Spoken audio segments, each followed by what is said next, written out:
and welcome back, everybody, to the Safehouse Podcast, the only podcast dedicated to all things Payday. And as always, we are your hosts, the fantastic larceny enthusiast Sea Dog. I am Vice, and unfortunately, the lore master known as Noli could not make it today due to a last-minute scheduling conflict. However, on today's episode, we are yet again joined with a legend of the community. You may recognize him as the voice of God in arenas and events in the London area, perhaps on TV promos and radio, as well as a comedic musical genius, in which, by the way, if you're in the London area on April 26th and to the 28th, make sure to check out Fit to Burst, the midlife crisis variety tour hour at the Hens and Chickens. Tickets are on sale now, by the way. And lastly, the voice of everybody's favorite heister, the distinguished heister, Hoxton, Pete Gold, everybody. Hi, you have done your research. It's impressive. I wasn't expecting anyone to know about the sketch show. I used to do sketch show with some friends about 23 years ago, and we are literally having a midlife crisis and going, let's just do it again. I don't know why. Let's just do it. So we are, and it's huge fun, but it's really like at every turn we are reminded of the passing of the years. But we've sold out 2 of our 3 nights, which is incredible. So the Friday and Saturday are gone, and the Sunday seems to be very hard to get people to come and see sketch comedy in a fringe pub theatre venue in North London on a Sunday evening. But there are still tickets available for that one. Absolutely. Well, speaking of which, we'll definitely ask about that, because I know Noli, he's in the area, and I know he's definitely interested to stop by. Cool. So we'll definitely let him know that Sunday is available. And let's see. So it's been literally almost to the date a decade later since we last had you on, Pete. And before is it? No. Yeah, on the 24th it would be like the 10-year anniversary. But before, we were begging Overkill to bring you back as Hoxton, and now Starbreeze knows better than to get rid of you. And your explosive return. No, they're begging them to get rid of me, probably. But absolutely, they should know better. But it's nice. But with your explosive return, it was an amazing one at that. From Breakout to Hoxton's Revenge, was by far one of the greatest arcs that Payday has ever seen. How does it feel to have such an amazing, giant influence on the franchise? It's nuts. I mean, it's not. I don't claim it's anything to do with me. I don't think I'm especially brilliant, really. I just kind of think I've had fun doing it. The script is good. The direction's good. The stories are good. And they let me have free reign with the kind of Yorkshire swearing. And the sessions are fun, and I have fun doing it. And maybe that translates to the user experience when you're playing the game, And I don't feel like I've got any influence on the game at all, and nor would I want to, because I don't feel qualified. Do you know what I mean? But at the same time, it's nice to feel that the job of being Hoxton's voice actor is probably mine for life. I don't think they'll sack me again. Touch wood. Yeah, I mean, it was insane that enough people wanted me back for them to actually not only bring me back, but film a flipping Breakout trailer. That was bonkers. Yeah, man. Yeah, it was Hoxton's return, let alone, with the Christmas album and everything. People went crazy. You couldn't go anywhere without anybody talking about it. I still play it at Christmas time. And it goes to show like that comedic musical talent can be carried over into the Payday universe, and you did it brilliantly. Well, thank you, but I must flag up. I'm sure you know this, but I must flag up that the writing was all Simon Vickleb. He did a terrific job on that, and all I had to do was sing his songs. But I really enjoyed doing it, and it was quite nice because, yeah, like you say, it's sort of right next door to the stuff I was doing on the comedy circuit at the time. So it was great. Very nice. Let's see. I know Noli. So from Noli, do you have like a favorite line or phrase that you love to say, in particular as Hoxton, that kind of just stuck with you? Well, it's fucking Payday, motherfuckers. It's probably that one, isn't it? I don't know. Or like, did you miss me, you wankers? Come on, that's a classic. That's a beautiful. That is a classic. What about you, Sea Dog? You got one up your sleeve? Dude, I don't know, man. They're all so good. There's so many good options to choose from. but I quite like the ones that the ones they let me just make up. There was one like I said, sniper no sniping. Yeah. And which is straight from Dora the Explorer because that's what my son was watching at the time. Swiper no swiping, and that seems to have worked its way into the game. So I think that's hilarious. That's beautiful. Then there was from the latest trailer there was no not your fucking money, honey, and that's not one of mine. I didn't write it, but it was funny. Yeah, I was gonna say that definitely was one thing I loved, and that's actually gonna lead into another thing. Where was it? Oh yeah. What are your personal thoughts on Hoxton as a character? He's been getting meaner and meaner as of lately, and not saying that's a bad thing. Like say, especially in the Follow the Money trailer, and yeah. How much did you put yourself into said portrayal of the character? Well, I mean, Hoxton's like a million miles from me. I'm sort of a mild-mannered kind of, wouldn't say boo to a goose kind of guy, really. And Hoxton's a fucking psychopath. So, but that's why he's so much fun to play, is because you get to do stuff and say stuff that you wouldn't ordinarily dream of doing. So, yeah, no, he's a million miles from me, and I wouldn't last 5 minutes in the ring with Hoxton. But I really, really enjoyed playing him.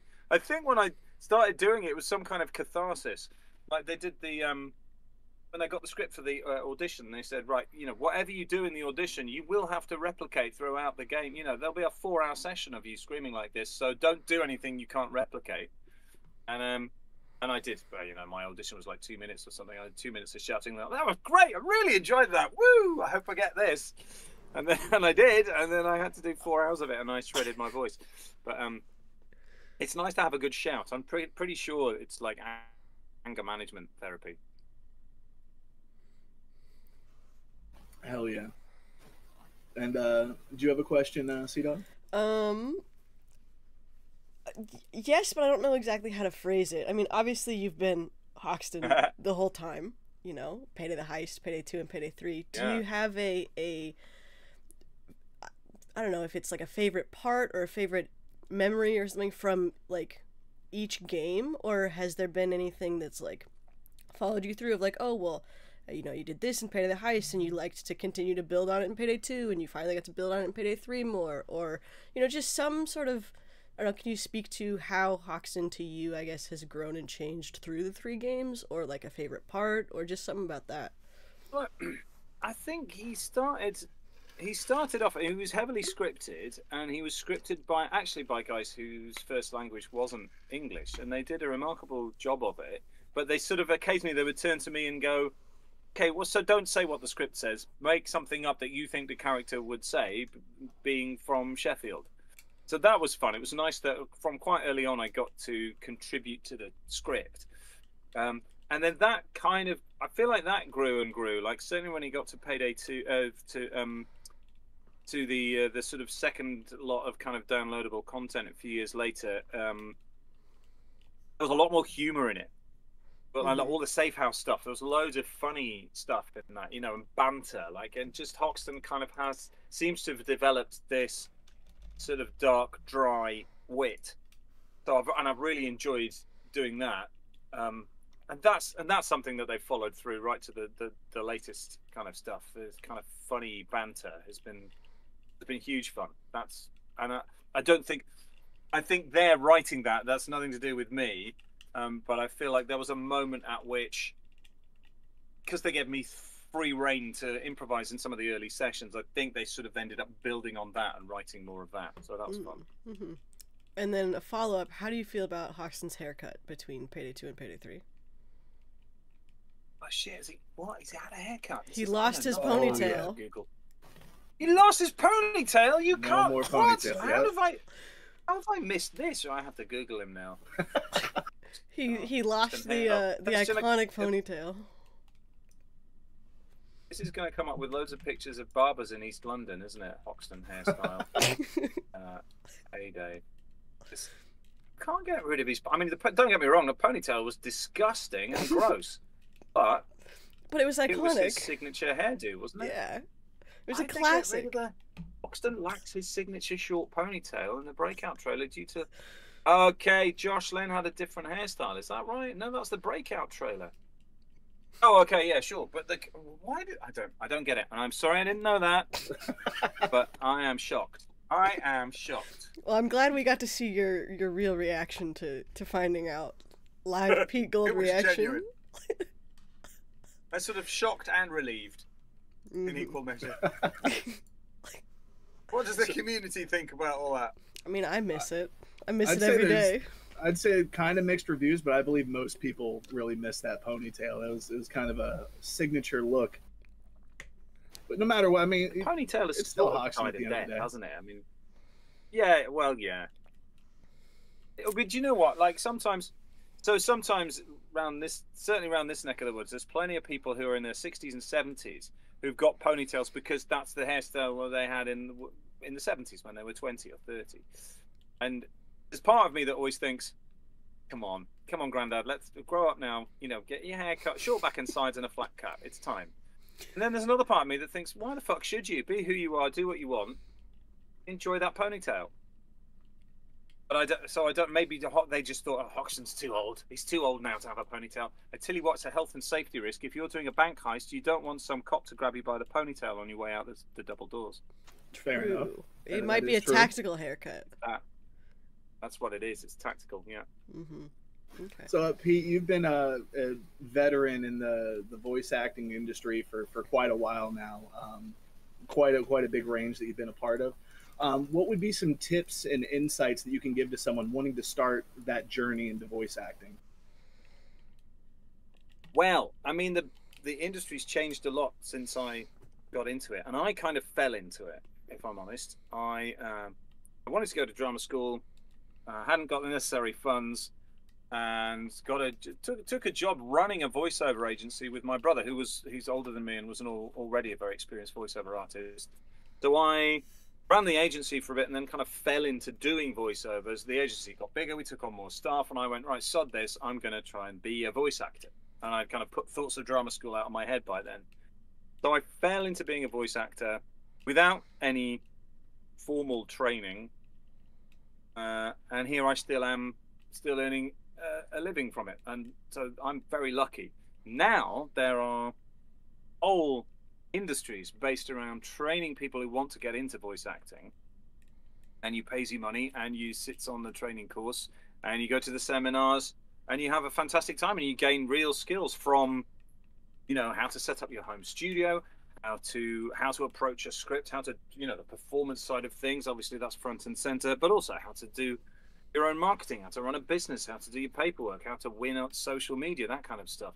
So and old dinosaurs like me I think they know it all, and a lot of people kind of don't get involved with the sort of continual professional development, but there's tons of it out there. So if anyone came knocking on my door and said, Pete, how do I get into voice acting? I would say go and look at some of the organizations that provide training. There's two really huge ones in the UK, and they've got a global presence now as well. Voiceover Network and Gravy for the Brain are both, that is their purpose in life, is to train people into developing their careers as voice actors. And it doesn't work out for everyone. There's hundreds of people do it, and dozens of people succeed and are very successful and very popular. So there's a route, there's a clear career progression now for people that want to get into voice acting, which there wasn't when I started. And it's a cutthroat business. It's very, very competitive now, more so than ever.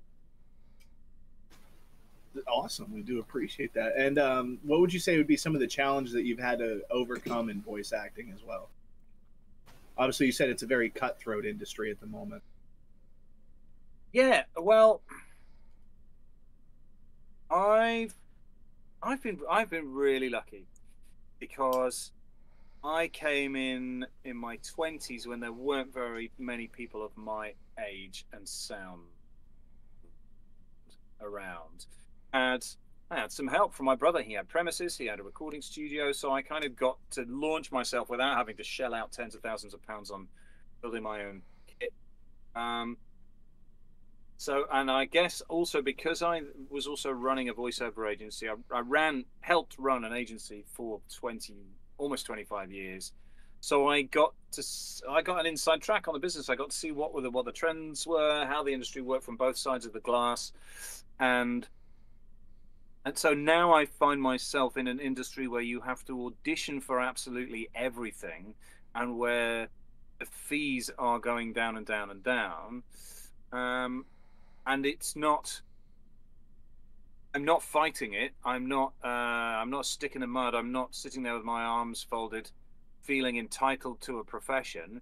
I understand that I have to wade in and compete with everyone else. I have to audition. I have to draw a thin red line in the sand where it comes to fees, and stick to it. And I have to sort of diversify, and that's the way the industry is now. So I find that the nature of my work has changed, and where I used to get lots of TV commercials. I'm now too old and not sexy enough to do TV commercials, so I do lots of other stuff.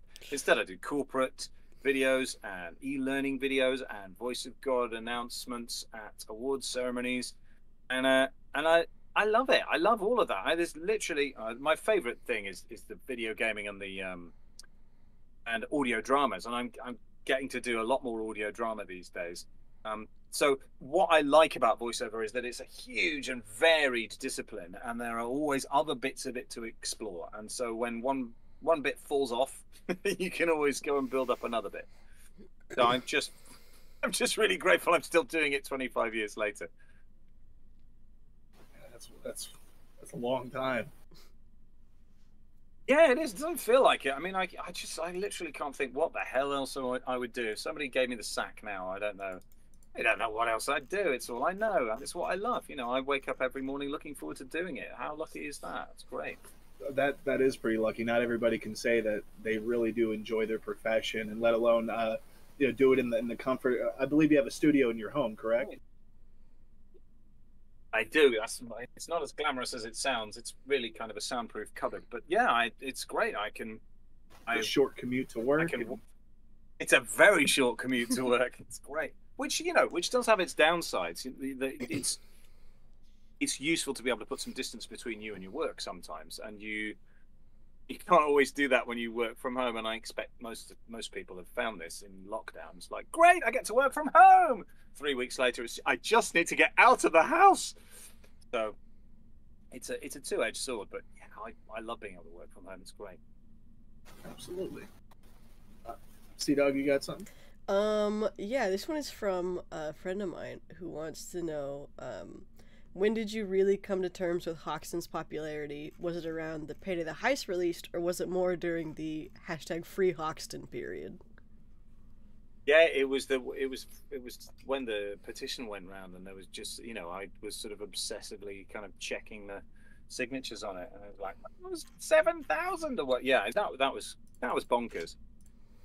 Because that really brought it home that, well, not just how many people were playing the game, but how many people enjoyed the voice work. It was great. And actually, do you know what? I've been to a couple of conferences now, like Comic-Con type events. Sort of going, well, nobody's going to want to say hello to me. What the hell? Who am I?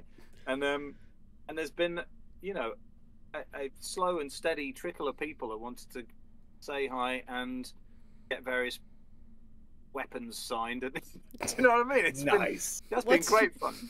But what's nice is that everyone's on I don't know, everyone's just like a chat. Do you know what I mean? Like, nobody gets tongue-tied, and it's all just a nice, friendly environment. And they're really, like, the community seems kind of very friendly. Given what a violent, horrible game it is, everyone's really quite nice and kind to each other, mainly. What's then the wildest weapon you've signed, then? Somebody got me to sign some, I forget what it was. It was like a purple. Do you know what? It wasn't a Payday weapon. It was like some mad purple phallus. It was a big papier-mâché penis, I think I had to say. I forget what it was. There's a photo somewhere. From Saints Row. So what game that? It was some kind of... Yeah. It was from what, sorry? Saints Row. Saints Row. Yeah, okay. He knew what character he was cosplaying, and I was just like, you want me to sign what? Yeah, it was one of the weirdest things I've ever done. That's impressive. Oh yeah, that threw me off right there. Yeah, that was a little jarring. A lot of it's masks. You know, there's people. Actually, it's great. Loads of people go to the conferences dressed as Payday characters, and it's always nice to like sign people's masks and stuff. And it's great to see people like so into something. I was thinking like the other day, because I went to Comic-Con a couple of months ago now, London, and there were so many elaborate costumes there, and there was I don't even know which character it was. Oh, do you know what it was? I think it was Hoxton actually. There was somebody. I found myself googling Hoxton overcoat to see what that was, and it's basically this long kind of dark blue kind of like a trench coat kind of thing. Mm-hmm. And there are people. Enough people want to cosplay in that coat for somebody somewhere to have started churning them out, making them, and selling them at $250 a piece. And all of that came from some creative decision by a character designer at Overkill or whatever, 10 years ago. I just think, all these little decisions that happen in people's minds spark this whole kind of industry that thousands of people are sort of interested in. It's sort of a bit mind-blowing to think about it. Have you come across anyone dressed as Hoxton who hasn't recognized you? And you're like, haha, I know something you don't know. Well, it did happen to me. Yeah, at this Comic-Con a couple of months ago, there was... I don't think he was dressed... I forget who he was dressed as, but it was very obviously a Payday character. And I'd just done a meet and greet and signed a few things. And I sort of packed up my stuff in a rucksack and was just wandering around the hall looking at collectibles or whatever. And there was a guy in a Payday outfit, and I thought, I bet you don't know who I am. And so that was just like my private little joke with myself, really. But the weirdest thing I've ever seen was somebody. There was a Comic-Con. It was like a Payday con actually about 10 years ago, somewhere in the States. And there was a room full of Hoxtons. There were 50 people dressed as Hoxton. Oh my God. Somebody sent me a photo of this. That was fantastic. What I wouldn't have given to be in that room. That would have been great. Yeah, you could have led the charge on that one easily. It would have been great. So what has been some of your favorite characters to bring to life, or perhaps songs that you've created over the years? I've had a ball doing stuff for Audible, the audio sort of division of Amazon Books, and they have very kindly got me involved in all sorts of different projects over the last, I guess, sort of 5-6 years, and I've had a great time. I always have a great time there because the projects are always brilliant. They're always big, epic, classic stories like Treasure Island and Moby Dick and stuff like this. And they're generally directed by the same directorial team. The sound engineer really knows his stuff, and the soundscapes they create for these full cast audio dramas are just wonderful. And I also get to hang out and interact with a cast of other actors, which is something as a voice actor you don't very often get to do. So there was talk at one point of getting several of the Payday actors in the same room at the same time to do some. It was mainly dialogue replacement, I think, for a trailer. And I thought that would be fantastic. Finally after all this time, I get to meet some of the other actors and let's all work together around a microphone. But it just wasn't practical, and it didn't happen. So it's a really rare occurrence for me to interact with other human beings in the same room. So I've really enjoyed the work I've done there, and I did a thing in it was the Three Musketeers, and I got to play a religious zealot called John Felton, who gets seduced by Milady and frees her from prison and takes her to France and kills the Duke of Buckingham, and then is double crossed by her and left on a beach where he is arrested and executed. So that was great. And I had several scenes, and I had a great time doing it. But more of that awesome. from my point of view. It's great. It's brilliant fun. And I generally I get to play kind of little bit parts and crowd parts, and but just from time to time they let me kind of step up and play a more principled kind of character, and I really enjoy that. Really enjoy that. So yeah, in terms of songs, what songs?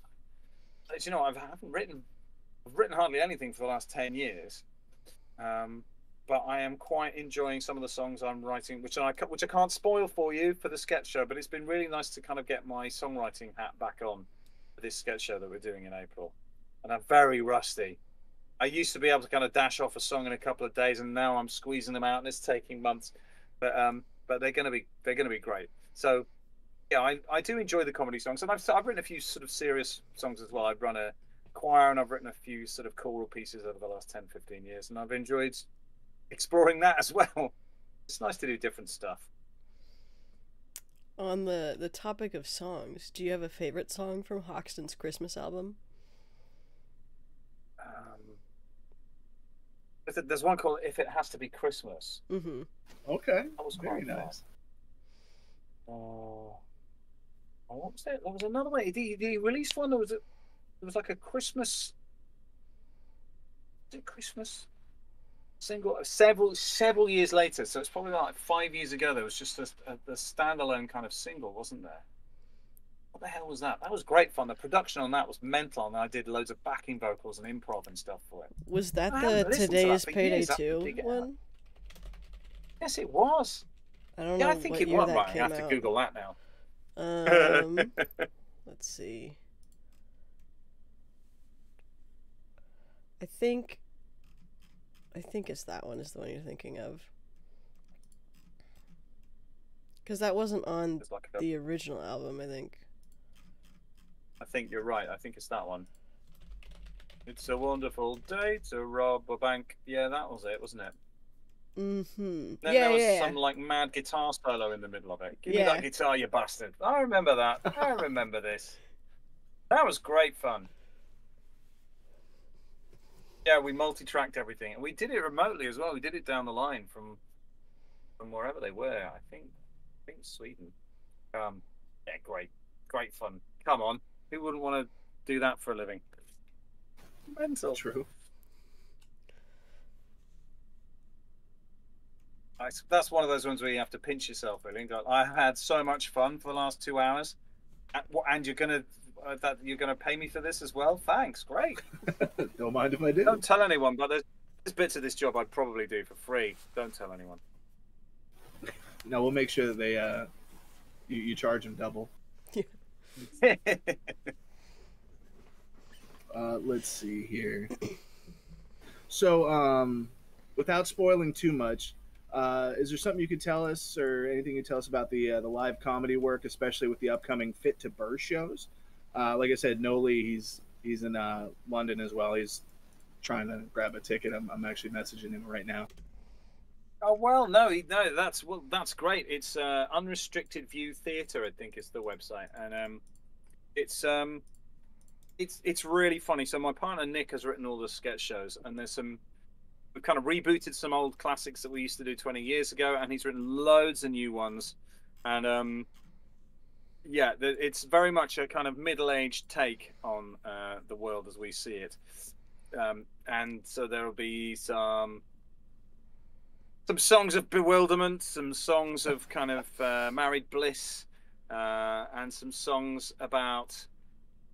There's one we're going to do about called "You Can't Say Anything These Days," about the sort of perplexed, head-scratching feeling you get when you look around at your kids and realise that they're the next generation. They know way more than you do about everything, and they have to start explaining shit to you. My son has had to educate me thoroughly for the last sort of 5 years or so. So, and we'll continue to do so. I've no doubt. But yeah, it's going to be a very fun show, and we're making each other laugh a lot in rehearsals. I think that's a good sign. We're either very self-indulgent or very funny. Could be both. What's wrong with both? Nothing. Could be both. Nothing's wrong with both.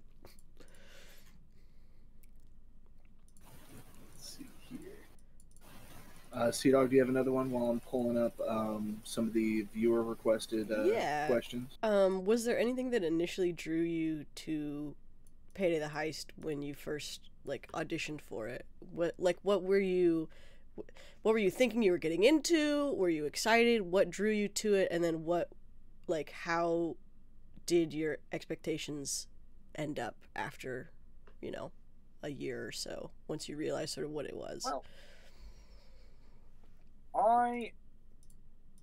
I'm always excited when an audition comes across my desk, and my agent is very good and sends me plenty of auditions for video games. And I think the reason I won through with this one is because I committed to the kind of violent shouting aspect of it in the audition. Like, I really pulled out every stop. And also I think because the brief was, we want one of the gangsters to be British. We'd like him to have a regional accent. We don't really care what. See what you can do. So I went with Sheffield because I'm not a jack of many accents. Sheffield is where I was brought up, and I can do that one fairly convincingly without having to, think very hard. So I went with that, and they liked that.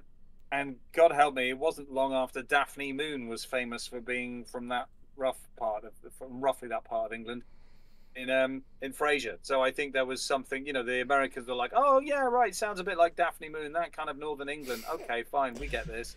And the character stood out from all the other voices, I think, because everyone at the time was American in that. So that gave him like a little bit of cachet, maybe. And I had no idea what I was getting into. I'd done a bit of video game voicing in the previous 10 years. I was the voice of Robin Hood in a little Stone Age kind of CD-ROM. It's still available somewhere on eBay. So that was fun. But this was...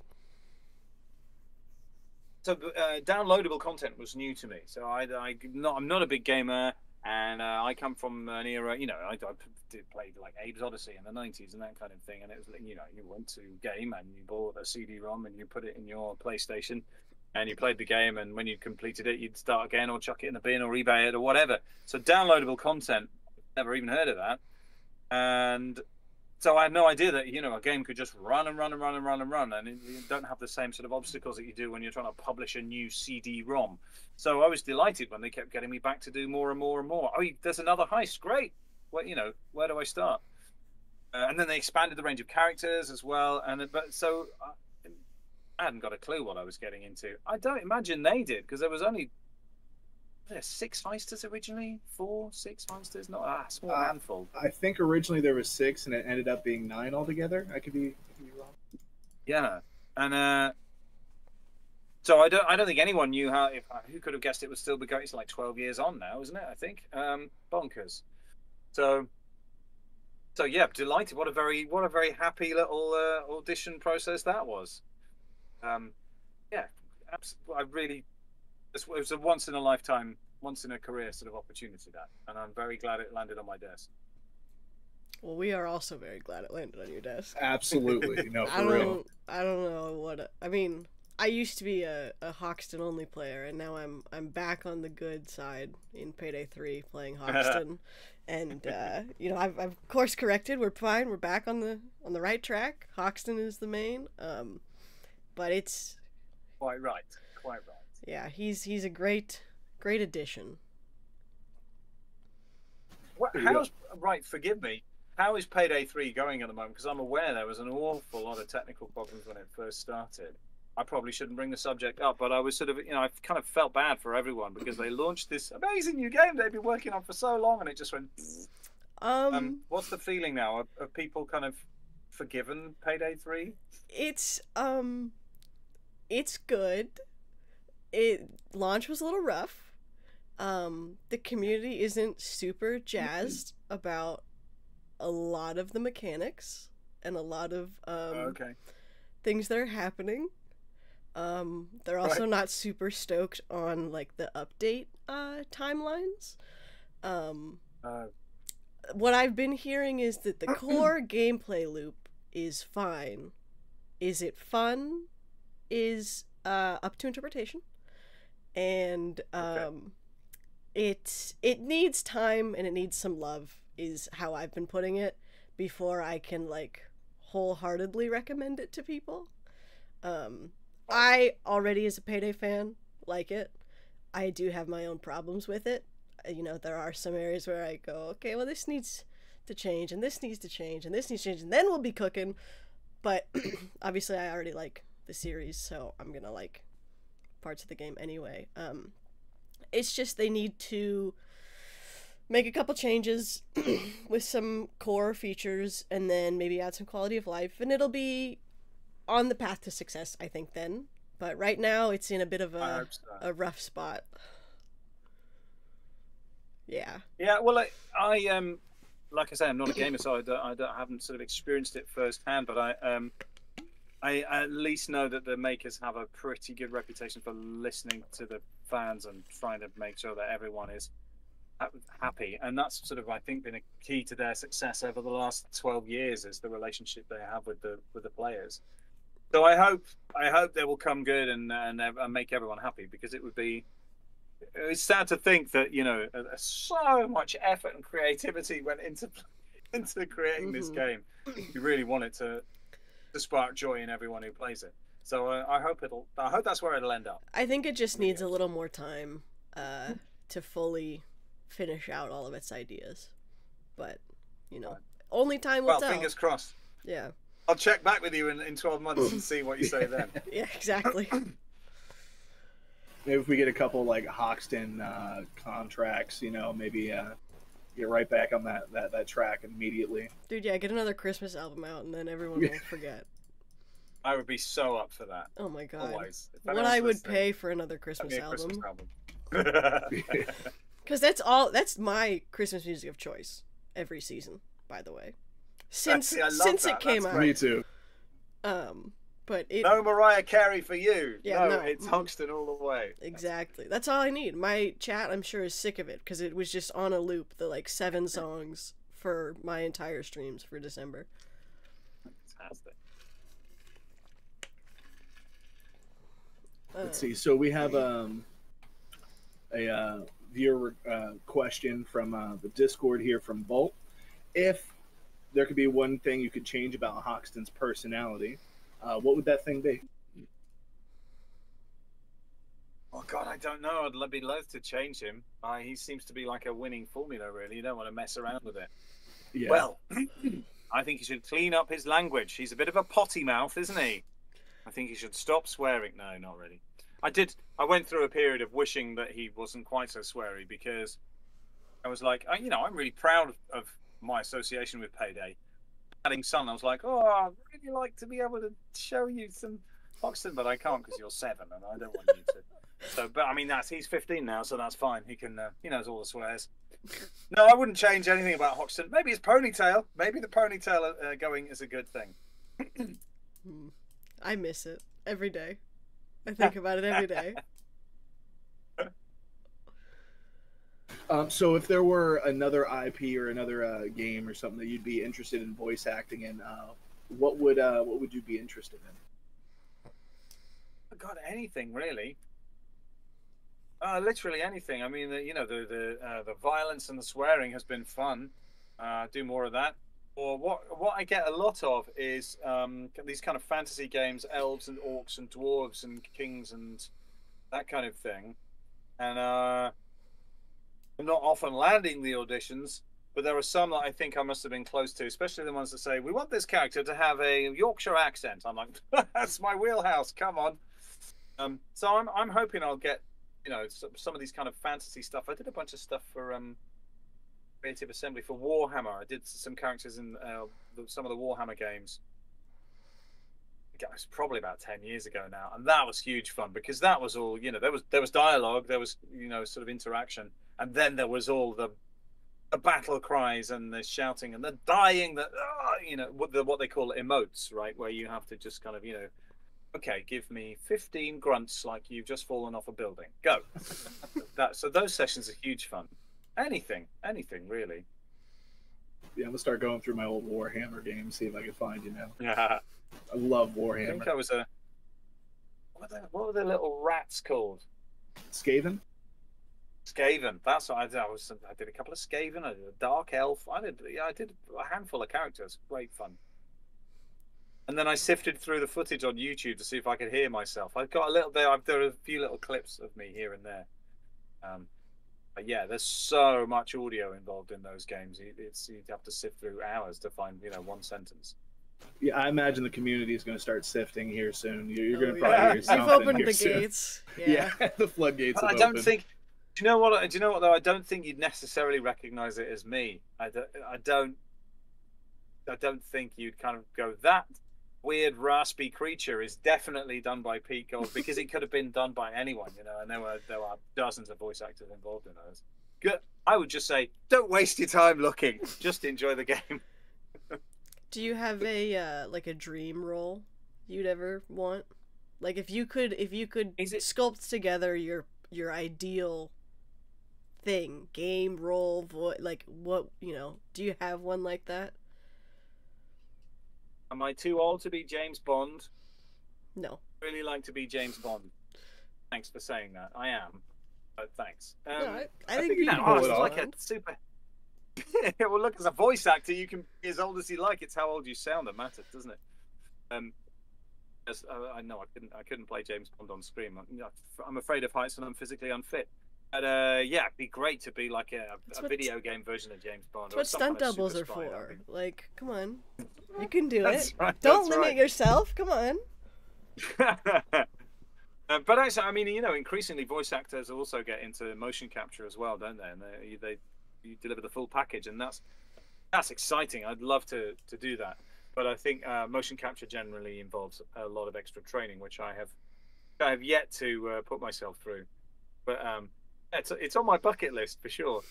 James Bond, super smooth, very suave, loads of hilarious one-liners, and completely deadly. What's not to like about that character? Nice. I can't wait for the Pete Gold James Bond game. I'll be waiting patiently. I tell you what, Hoxton for James Bond. Yeah, that'd be great. Well, I guess that answers another question a viewer asked. They were asking if you could have Hoxton do a crossover into any IP or series, what would you be interested in? I think Hoxton or James Bond would be a great idea. Well, I actually think some of the Jane Austen novels would adapt very well. I think Hoxton as Mr. Darcy would be an interesting one. I'd like to play that.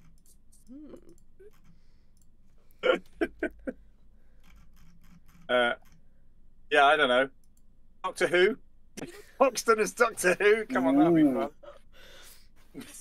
Ooh. Just a moment. You got another one, Sea-Dog? I have. I guess you might have already touched on it a little bit, but what is your favorite non-Hoxton related bit of Payday, or is it like, tangentially related to Hoxton? It's hard to have a favorite part about one of them that doesn't involve one of the main characters, but like. Well, also, especially because I don't actually play it. I mean, I'm slightly ashamed that I don't play it, but I also know if I did get into it, that would be it. Have you tried it? I wouldn't do anything else with my life. No, I'm fairly mal coordinated when it comes to playing video games. That's okay. I can just about manage, like Pokemon Go, but anything that involves the use of several thumbs and fingers. I remember playing Tomb Raider in the 90s and spending a lot of time walking into crates and just walking, not going anywhere. I did try and play Payday once, the original game. How did I play that? I think I must have just played it online, and it was terrible at it. I died within about 30 seconds, and I shot loads of civilians. It's not my thing. Well, in your defense, the civilians in the first game, they love to jump right in front of your gun. So that's not on you. Well, they do that in every game, really. They walk in front of my bullets all the time in every game. I just can't help it. They do it to themselves. They had it coming. Exactly. Exactly. Pedestrians have the right of way unless they're in the way, which they love to do that. True. Yeah. No, I don't know.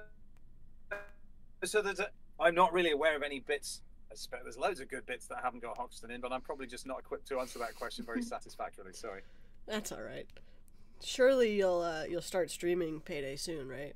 You'll be pro gamer and can't wait. Like, yeah, I'm waiting for my son to start doing it. That would be hilarious if he got into it. Does your son like No, yeah, Payday, I don't know. or does he just not care?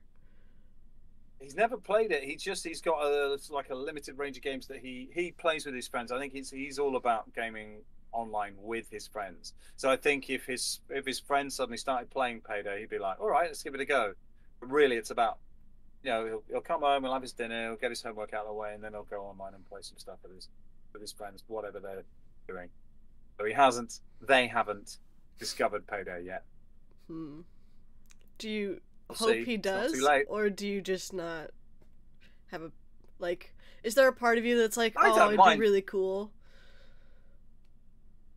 It would be quite cool if he did, but at the same time, he might be hugely embarrassed by it. So I don't know. It's entirely up to him. But no, I have no strong urges either way for him to play or not. It'd be kind of cool, I think. So we got a question here in chat from Heaven JC. Question for Pete.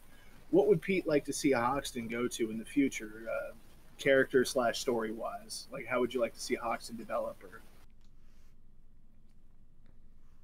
Settle down, have kids, retire.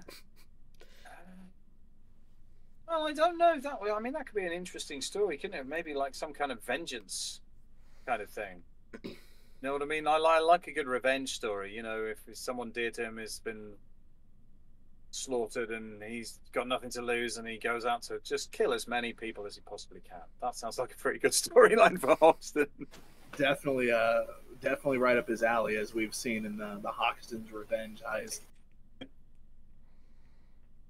So speaking of people that might have done him dirty, back in Payday 2, Hoxton and Houston, there was a bit of friction going on in which Houston loved to call him, what was it?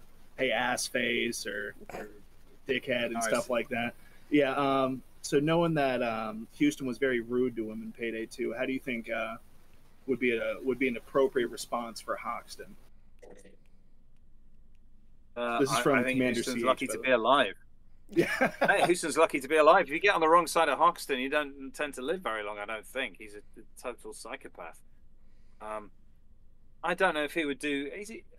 I don't know how creative he is about the way he kills people. It's probably just be a swift sort of bullet to the forehead, wouldn't it, when you least expect it? More or less, unless, you're locked up with him in prison like Matt, Yeah. Yeah, no, no. There are so many horrible ways to kill someone in prison. There's been so many TV dramas about that. It's horrible. Fair enough. Let's see. I know we're rounding out the hour here. Do we have any final questions here, Sea-Dog? I have none from my list, but I did like one of the ones that Noli sent us earlier. Yeah, that's good. Which was, has your approach to voicing him changed over the years? Noli said he finds subtle differences in his presentation as his character becomes a little older and colder. Do you do anything in how you do stuff to help with that, or I don't know, any light? That's you can interesting. shed?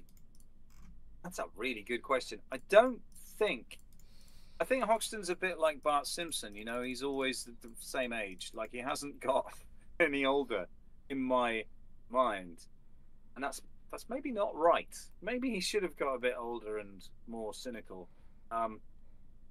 You can only work with the script, can't you? And a lot of it has been, it's kind of siege situations, and they don't give rise to much character development, that kind of stuff, I suppose. I got more and more used to playing him. I don't have to try as hard or think as hard. And actually, I think the initial session, a lot of it was, right, Hoxton is in a room and he's had his testicles connected to a car battery. So I want you to scream like you're... There's not much of that goes on anymore. We've finished with all that. Occasionally, like, you are injured, that sort of thing. So for me, they're the difficult bits. And it's hilarious, right? Somewhere on YouTube, somebody's stitched together all of the Hoxton lines from the original game, and probably the rest as well. Mm-hmm. And I once went and listened to it all. and there was a comment underneath saying, "Why does he sound really butch and tough, apart from when he's crying out for Wolfie and he sounds like a baby girl?" And I thought, it's a bit harsh. And then I listened to that bit of the track and was like, oh yeah, I totally do. I was kind of going, Wolfie! Like this, like, you know what I mean? Like, Mommy! So there are bits about my original performance that I might change if I got the opportunity to go back and redo it. But I don't feel like my way of approaching it has changed at all. And I'm familiar enough with the character that I don't sort of have to pace up and down outside the studio getting into character anymore. A couple of fucking elves and we're back, you know, so that's it's easy to jump back in. And as far as that, I think the whole, like, the way Hoxton would call out to Wolf, I'd say that more so calls to, like, the connection the characters have. Like, say, whenever Wolf would call out to Hoxton, he's got all these nicknames for him, Hoxalicious, El Hoxo, and all this other stuff. You know, it's just kind of like that special bond they share, so.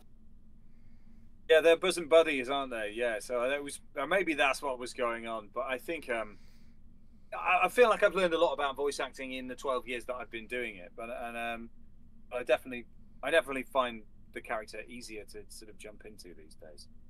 And he's much better defined now. Like we were saying, you know, the writers know exactly who he is. So it's great. Let me just see if we got any more questions here. That's all I've got from my list. So it is up to you.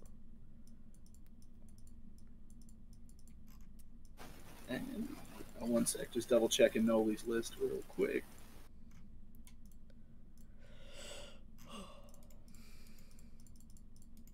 Do you think Hoxton and Wolf hold hands while they walk down the street? I think so. They do.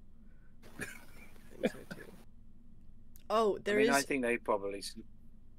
There is one more question I had for you. One of my friends wanted me to ask you, what is your favorite dipping sauce for chicken nuggets? I had chicken nuggets last night, and I have to say, like a bit of ketchup and a bit of mayonnaise, and then you can just have a little bit of both. Or barbecue sauce sometimes. So if you get them from a well-known kind of fast food retail outlet, barbecue sauce is good. Okay, it's very important. I should have led with that one. That's, you know, the baseline. The baseline, whole day. The world wants to know. Exactly. It's the burning questions. All right, and I think on that note, we're going to go ahead and round out the interview. Pete, thank you so much. It's great to have you back, man. Again, everybody, check out Fit to Burst. I think you only have tickets available for the 28th, correct, on Sunday? Yeah, that is. There might be one or two left for the Friday, literally one or two. But yeah, Sunday's good. Sunday's available. Yeah, so if you're in the London area, make sure you pick that up. Pete, anything else you have going on? Anything you'd like to plug? Anything like that? No, well, so only watch this space, because in the process of writing the songs for this sketch show, I am hoping there will be another comedy album, the first in about 20 years. So I'm hoping, I'm writing a bunch of stuff. Not all of it's going to make it into the show. But I'm hoping to release the whole lot in a comedy album. Oh gosh, ideally later this year, but who knows? It'll probably be next year by the time I find the time. So yeah, there's that. But no, nothing else to plug. And in the meantime, I just want to say thank you for having me. I can't believe it's been 10 years. Is it really?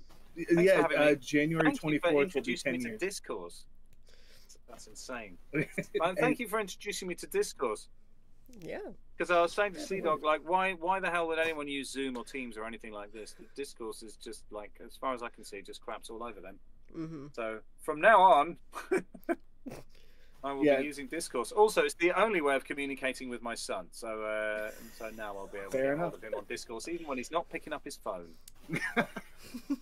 Yeah, it's actually the easiest way to communicate with me as well. Like my partner, she just can't get a hold of me via text. It's got to be on Discord.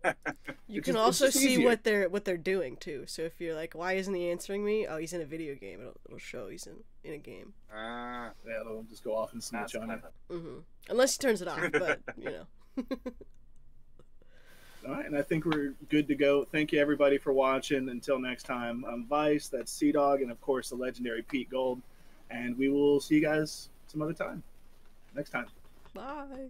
Thank you very much.